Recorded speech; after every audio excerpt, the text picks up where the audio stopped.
My name is Samantha Eisenstein-Watson, and I was 21 the first time I was diagnosed with cancer.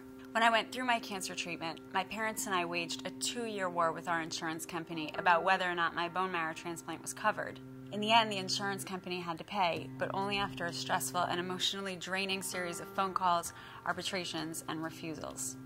Later, I had another surgery, and there was so much confusion related to insurance coverage that I was getting statements and letters in the mail practically every day. When I saw a bill from the hospital that one of my surgeries cost $287,000, I felt total shock and fear. I was afraid we wouldn't have the coverage we needed to keep going with my treatment, and I was so worried that all of the expenses would send my family into a financial tailspin.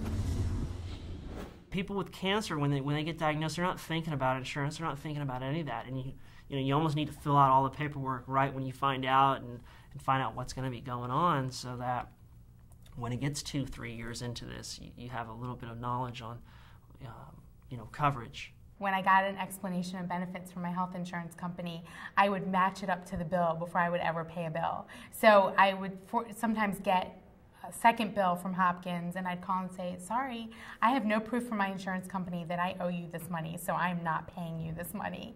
And half the time they'd be like, oh, well, we didn't submit it to your insurance company. Well, why don't you try doing that, and then maybe I'll pay whatever I owe. You need to stay on top of it.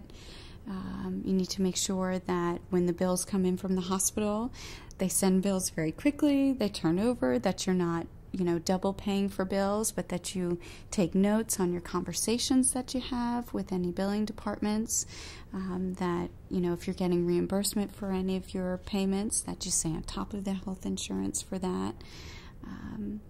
But it's a strain when you're ill. I took care of all of my doctor's appointments, all of my dealings with the insurance companies, all of my medications, all of that. And I just said, well, if this is what I'm going to be doing this year, then I'll just focus on it.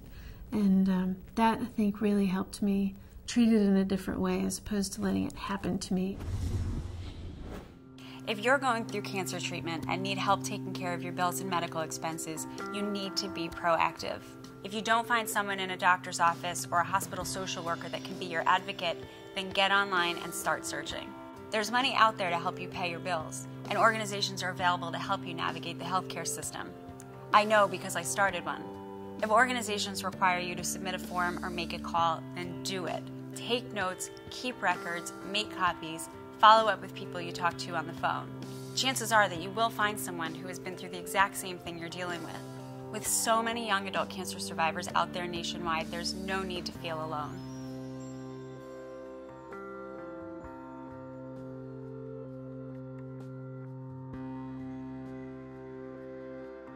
If you're having problems with your bills and medical expenses, it's important that you talk to your doctor or contact these cancer-related organizations for more information.